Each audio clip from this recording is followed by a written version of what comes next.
We should be starting live now, Mr. Chair. Right, thank you, Deputy. Right, good evening, everybody. Welcome to tonight's Planning, Property and Services, held on Tuesday, this 9th of March. You're all looking nice and well.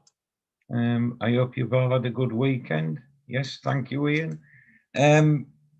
Item 1 then, 1A, just to explain to you all, you're now live on YouTube, and remember the protocols which the council has agreed to, and the terms of using remote technology. I'm sure you're all aware of that now. Apologies for absence. I've got Councillor Tom Astell, Councillor Wildey, and did you say another one, Matt? Councillor Horsley isn't here yet, but he's not giving his apologies. Sometimes it takes a little while to be able to get to the line. Councillor Johnson's here in Councillor Thomas Dell's stead. Thank you, and welcome to you, David Boynton, Councillor Boynton. Nice to see you. So item 3, declarations. 3A, to record declarations of interest by any member of the council in respect of the agenda items listed below.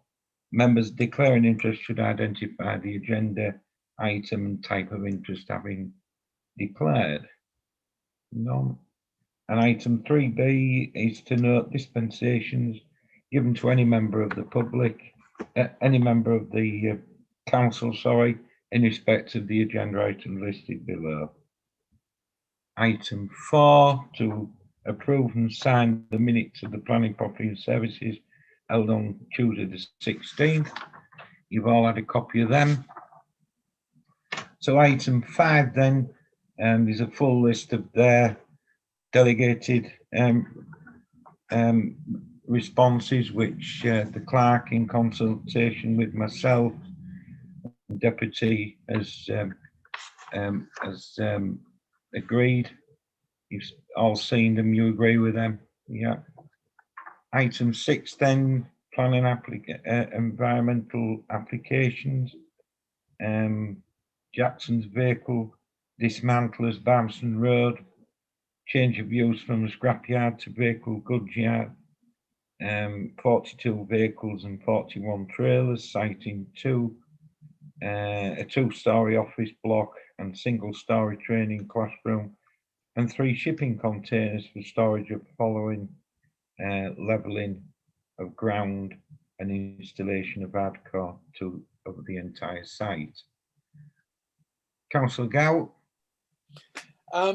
Another almost retrospective application. Now, I know they crack on with these things, but it's finished. Yeah. It is built, and it is for caravan storage. It's just going to add to the extra traffic up and down Swinewell Lane near your place of employ and my residence, Mr. Chair. Again, we go back to this situation where, and nobody would turn it away. I've spent many happy hours down at Jacko's, but they have tidied it up rather nicely. But again, we're faced with the retrospective application, because I think they've got vehicles running in and out of that already. I don't know what we can do, but it's we've highlighted it many times. Yeah, I think it may well be a case of the deputy writing to the planning director, informing him that we're seeing more and more of this, and could he give the reason why? Is that agreed? Yeah. So we agree this application. Yeah. Bearing in mind the comments I've just made, Matt. Okay. Yes, you're happy with the comments made, Mr. Chair. Yeah. And also, I'll add a line from what you were saying, that you regret that this appears to be all but retrospective in nature. Yeah. Okay. Jack Wills, 59 Saturday Market, proposed re-roofing of the entire building with slate to front and red clear pan tiles to the rear.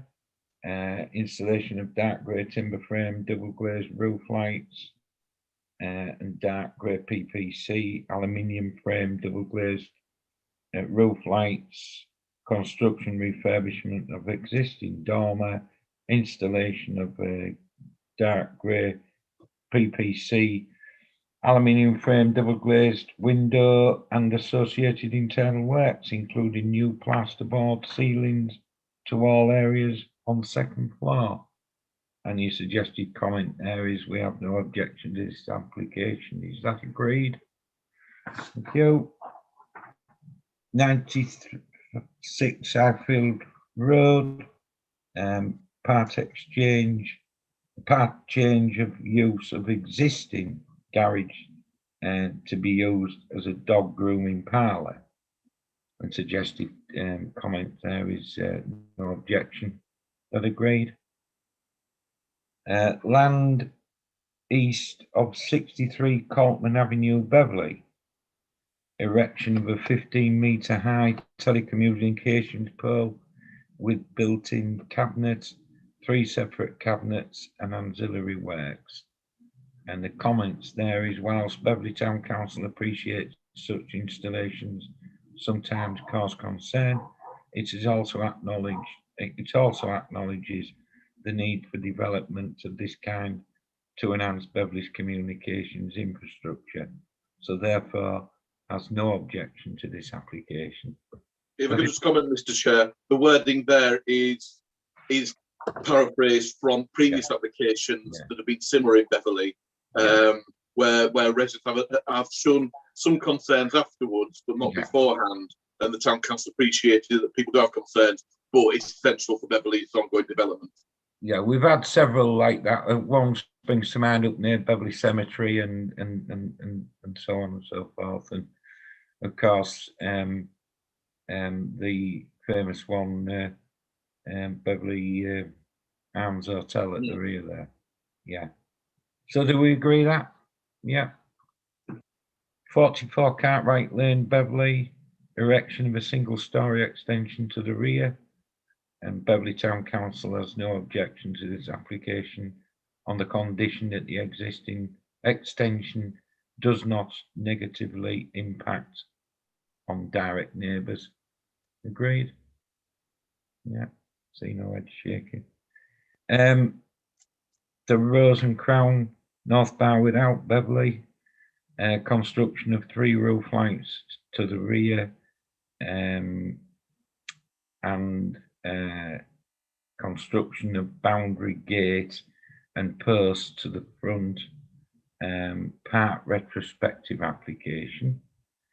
And then again, construction of 3 roof lights in the roof at the rear, construction of opening on the second floor roof void to increase hotel accommodation, brick up existing roof void, access and insertion of steel beams to support floor joists, brick up existing ground floor door to the rear, and construction of boundary gates and posts to the front.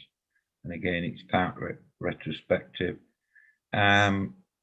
Chair, I didn't put any suggested comments on this application because it was part retrospective, and also because of the landmark nature of the building. Yeah, I think that from what I've seen, it's nice to see. I've got you in. It's nice to see that somebody has been working on this building during lockdown.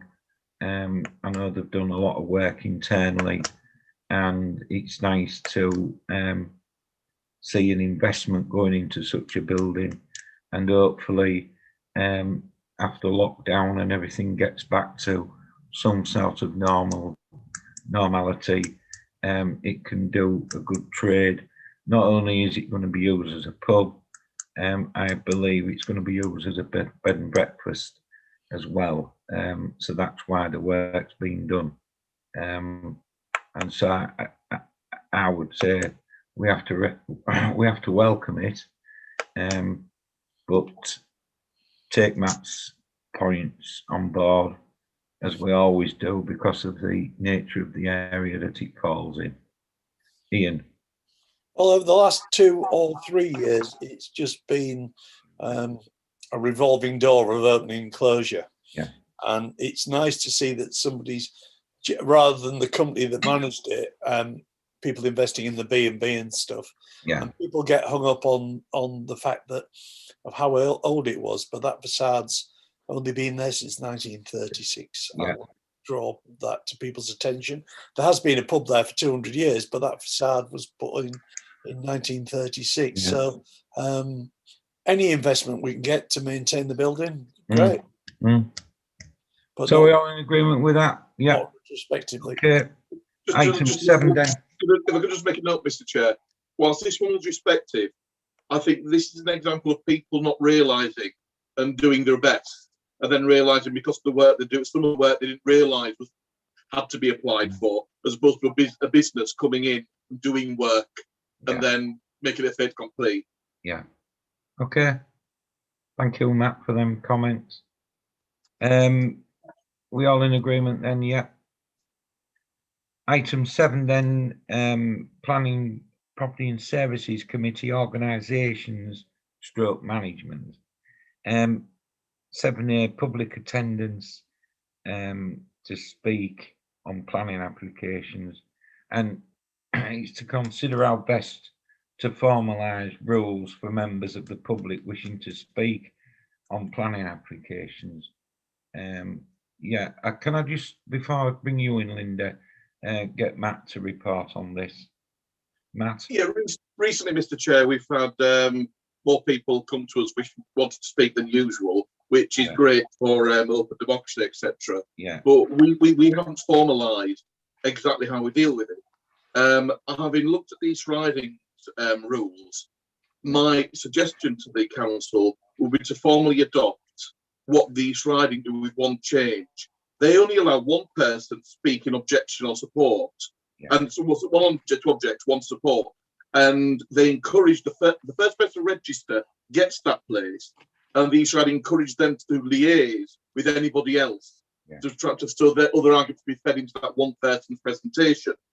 They have to register with East Riding a week in advance. That's when the first come, first served basis. They have a maximum of 5 minutes, and there's no question and answers exchanges. My proposal to the council suggestion would be the same, but rather than having to give a week's notice, state the Friday before the planning committee meeting. East Riding manage a huge amount of planning applications, so one of the reasons to give a week's notice is for them to deal with everything. We deal with a lot of planning applications, but not as many, and we don't have the frequency of people wanting to speak. So I think we could cope with people telling us on the Friday that they want to speak on the Tuesday, rather than giving a full week. But I would suggest to council they consider the same rules as riding, only one person for or against, first come, first serve, maximum of 5 minutes, no questions and answers. That puts it on an equal footing, more or less, with people's rights at the East Riding level. And we need to approve. Councils can pull this apart and change it, but that's a starting point for us. And then any resolution we can formalise and then work on in the future. Thank you, Matt. Yeah, I've got you, Ian. Linda? Yes, thank you, Councillor Astell. So at East Riding, you are allowed 3 minutes to speak for, 3 minutes to speak against, and a ward councillor is also able to speak for 3 minutes on that application as well. So we could actually encourage any of our councillors who aren't actually on the PPS to speak as well. The East Riding, you are allowed to log on, and then you are let go after you've finished your 3 minutes, for example, and then the committee are able to discuss whatever it is you've had to say. Yeah. It is 3 minutes and 3 minutes and 3 minutes. Okay, thank you. Ian? Well, we don't get many visitations, do we? But I think to limit it, I mean, Learned Clark, tell me, when you're saying one person, does that mean one person in the positive or one person in the negative? You have the maximum of one person for it and another one person against it. Oh, that's as long as it's balanced, as long as the opportunity. No, that's fine. Thank you. So are we going to go? Anne, go on. It's 3 minutes enough. When we don't get many, I can understand with East Riding, because they get so many, they might need to limit it very much. Is 3 minutes enough? It may be. I'm just throwing it out. Yeah. Right. So are we going to go along, David?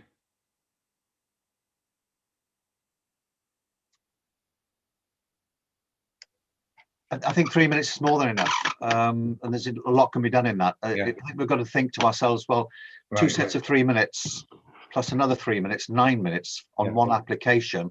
Were we to get a whole load of those in one evening, it would go on forever. And I think the business also not permitting questions avoids us getting into some potentially difficult situations. So I personally think we should back what's done with East Riding Council. Yeah. Okay then. So just a clarification, Mr. Chair. It's 5 minutes at the planning committee. It's 3 minutes if it says you can speak for a maximum of 5 minutes at the planning committee meeting unless it's a pre-committee presentation by the speaker has already taken place, or the application is referred to the Western or Eastern areas planning subcommittees. So the subcommittees are 3 minutes. The main full planning committee is 5 minutes. And also another thing they recommend is that anyone speaking is not allowed to present any more documentary evidence. They can't at the time suddenly produce verbal written reports or photographic evidence. It's purely just the verbal. Yeah. All right then, Matt. Well, I think we're all in agreement that 3 minutes is sufficient on this with the planning application that we deal with, and 3 minutes for and 3 minutes against, and we'll leave you to sort some wording out and report back, if you will, Matt. Yeah, exactly. That's brilliant. Yeah. Or we could have it circulated to PPS members, and we agree with Matt that it's just a Matt's wording. We could put it on the next agenda, Mr. Chair, written, and then any final revisions made at that meeting, then it's finalised. So then it comes to one more meeting. Yeah. Now, so is that agreed then? We do that then for the next meeting. I'm just thinking, Matt, as well, out loud here, scheme of delegation part 7B, we've got to consider revisions to the Planning, Property and Services Committee scheme of delegation. So would we be better off looking at what you just agreed, and we look at this scheme of delegation at the next meeting, and then we can include the limitations as well. Is that okay? Yeah, if I could just add, Mr. Chair, just as a heads up, so when people are looking at the scheme of delegation for the next meeting, just a couple of things that I noted to maybe consider. One is the oversight of working groups. Beverley and Bloom will very soon become an independent group. Yeah. And Christmas lights, the council may wish to consider whether that should remain a working group, or due to the responsibility of infrastructure and finances involved, becomes a committee in itself. Yeah. So that's something for council to consider. So yeah, I can circulate that again with the next agenda, with the stuff we've just been talking about regarding speaking at meetings. Yeah. Is that okay? Right. Okie dokie. 8. Agenda item 8, environmental and sustainability issues, and to consider environmental and sustainability issues relating to specifically to the work of Planning, Property and Services Committee, which will feed into the overriding policy of the town council. I don't know who asked for this to be put on the agenda. Right. Yeah, go on, Linda. 3 minutes. Well, it was if you remember, it was Councillor Pinder's suggestion that we didn't have a separate green stroke environmental and sustainability policy, that each of the committees fed into that overarching policy themselves, i.e. that policy and finance looked at environment and sustainability issues, and so did PPS. Yes. Everybody seemed to agree with that. Personally, I feel it's much easier to have a single environmental policy that everybody relates to. Right. So you can refer this back to policy and finance if you wish. Well, I was just going to suggest we refer it back to policy and finance, and let them come up with a you know, overview of what we do. I think it's the right forum is policy, and this is what we're talking about, a policy, isn't it? Yeah, Matt. Yeah, it's very difficult to discuss developing a policy without a draft policy to work from. So whilst members of this committee who aren't on policy could perhaps speak to the chair of policy any thoughts they have about what should be entailed that features in with PPS. But without a draft, it is difficult to know where to go from. I'm sure the chair of policy will have a draft policy somewhere to hand, but she just can't lay her hands on it at the moment. But I'm sure it will definitely come for policy meeting, Councillor Johnson. So we do that, then we'll refer it back to policy. Councillor Gow. I agree with that principle, but and I've said this in full council, I remain concerned about the power being wielded by the policy or whatever. I mean, its title seems to have got larger recently. Policy, finance, personnel, and whatever committee. I remain concerned, but in this particular instance, you're right. I think this is the way to go. We need something, a substructure to look at and build on. Yeah, there's nothing to remain concerned about, Ian, and I understand where you're coming from. It's just that policy committee is the committee to determine policies for the town council after we've discussed it, but we can't discuss it because we've got no draft policy to discuss. So what I'm saying is we refer this back to policy to get them to come up with a draft, and then it comes back to this committee for us to make adjustments and okay it, and then up to full council from there. Is that okay? See, everybody's nodding and a thumbs up from Ian. Thank you. Item 9, allotment rents, to consider the allotment rents process and related matters. Now, we can take item 10 with this as well, because I would like to propose that the rents stay the same as last year,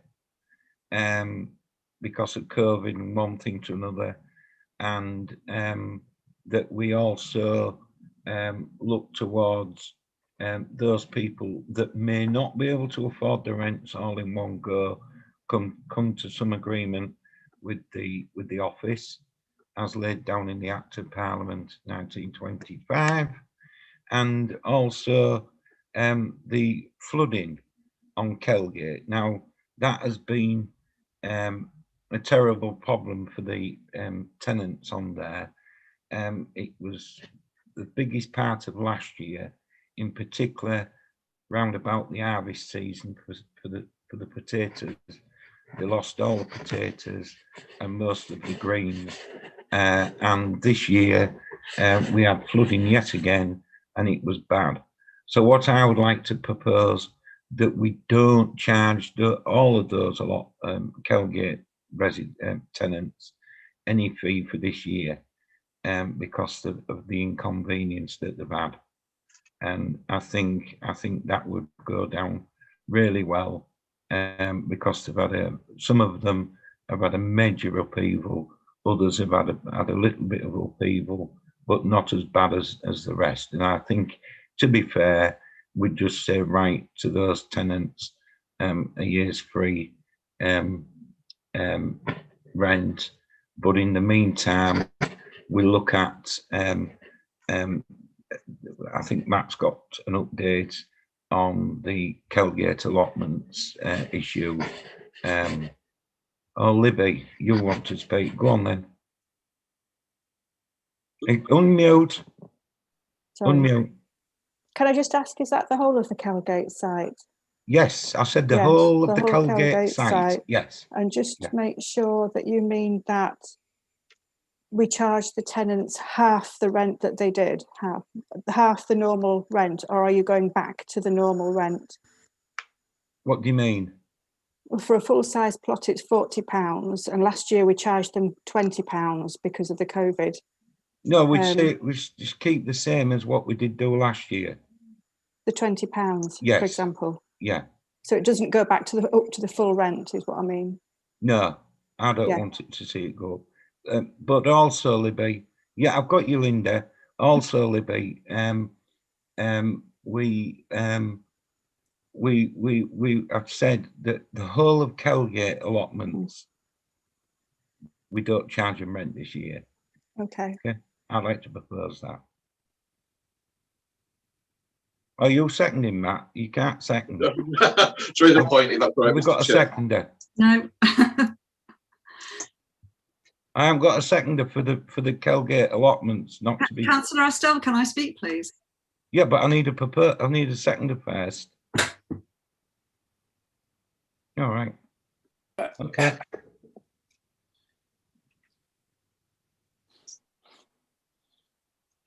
Go on then, Linda. So, Councillor Astell, with respect and your recommendation, the budget this year was actually made with the full amount being charged for the allotments, and worked out that the allotments would be self-sustaining by charging full price. All right then. Yeah, I apologise for that, Linda. I wasn't aware of that. However, I do agree that the allotments that are affected on Kelgate, but only the affected allotments on Kelgate, should be free of charge because they are in a mess and nobody can grow anything on them.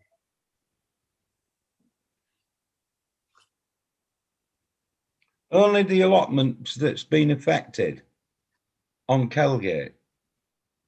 Yes, because not all of the allotments have been affected. Well, that's hard to say, isn't it? I just think we should just say, right, everyone, that's it. A year's free rent. Ian. I'm just concerned that we'll get flack from other allotment sites. And I appreciate that aspects of Kelgate are unusable, but I don't know how we play this one. I think we need to be very careful and very canny. All right, then. Well, I'll withdraw it then. We'll just charge them as normal. Yep.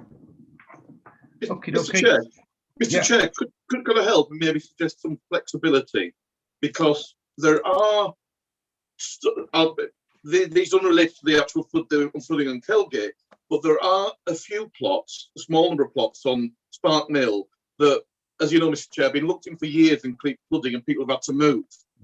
Would it be maybe prudent to resolve to waive the rent for all plots that we feel have been negatively affected by flooding?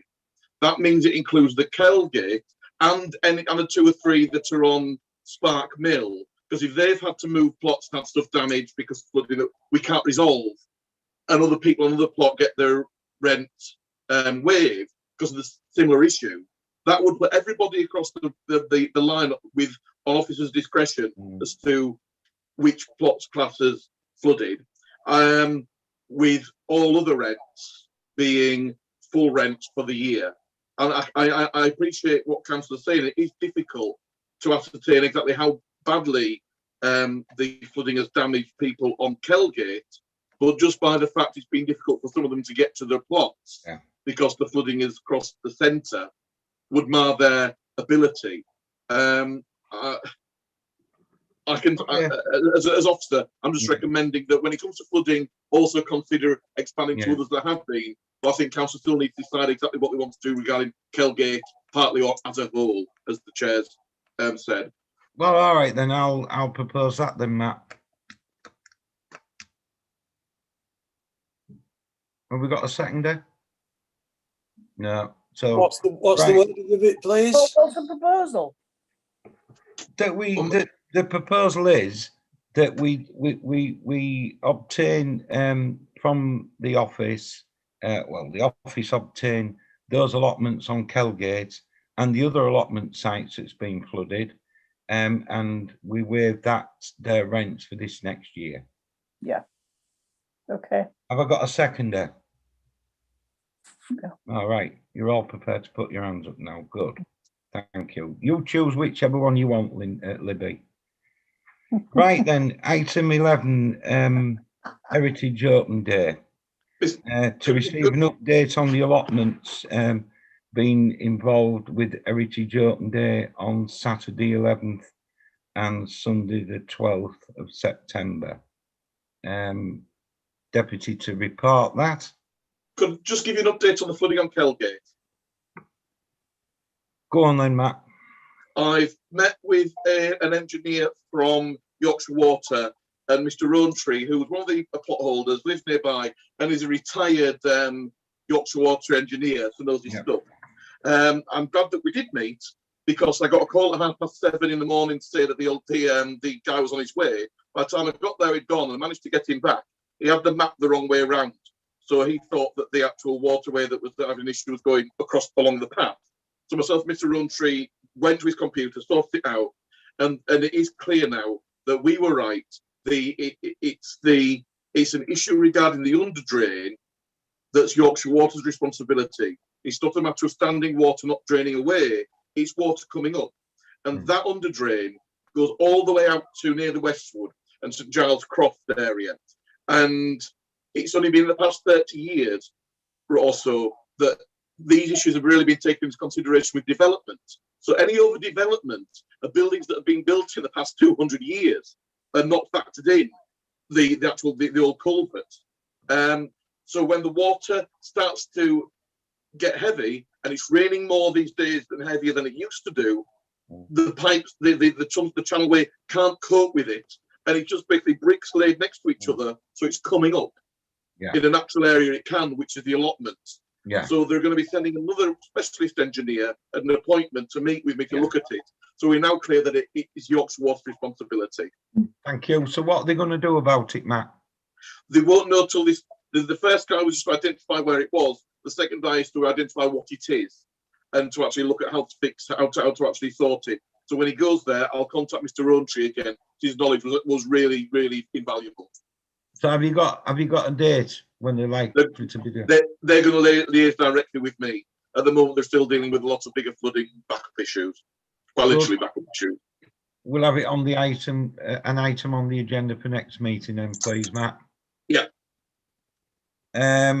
Is that agreed then? Yeah. Yes, Linda. Right.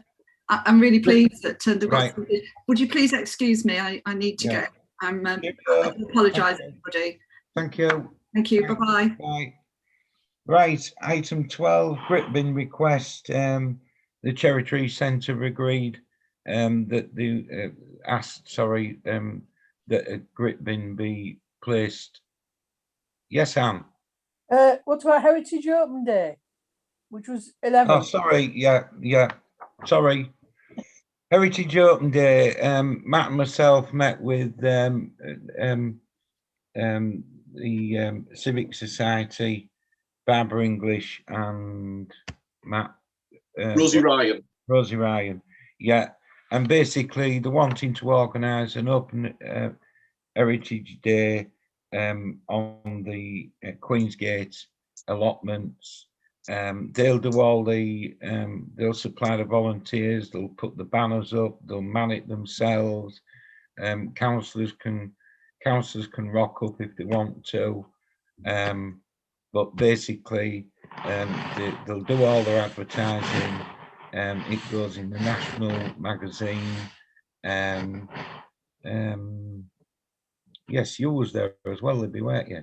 Yes, yeah. And basically, it's good publicity for the town. And I said, I don't think there'll be a problem. Town councillors not supporting this. And they've got all the COVID, the COVID aware and what have you. They did it last year in gardens, and they were very, very tight on people going in and everything. So I'd like to propose that this event takes place. It won't cost the town council a penny. So have I got a seconder for that? I see David Tucker's seconded that, and yeah. So if you'll make sure, Matt, that we've agreed that. Right, then on to item 12, grit bin. Now there's been a request for a grit bin to be located outside the cherry tree, because for those members that don't know, the cherry tree have now got a food bank, and during the icy weather, which is due to come back again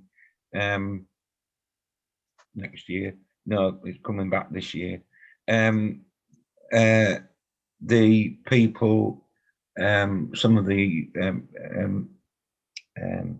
users of the food bank, one or two of them had some slips and trips and falls, and so that prompted the centre manager contacting Matt. And anyway, I've arranged 2 bags of salt to go down there from the council depot, and this is until they get a grit bin. So I'd like to move that we supply a grit bin. Yeah.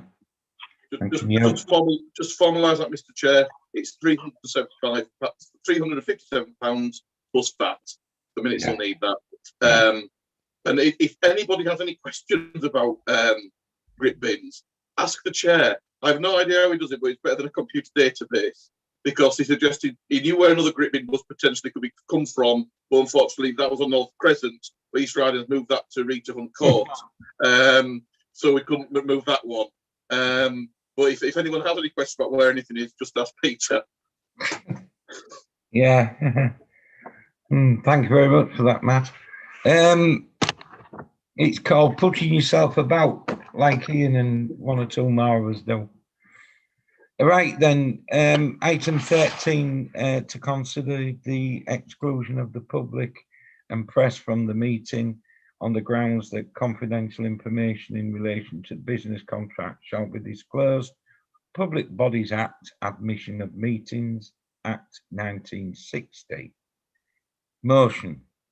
I move that the public and press be excluded from the meeting on the grounds that confidential information in relation to the business contract shall be disclosed. Public Bodies Admissions of Meetings Act 1960. Have I got a seconder? Seconded by Councillor Tucker. Mr. Chair, I will close the meeting.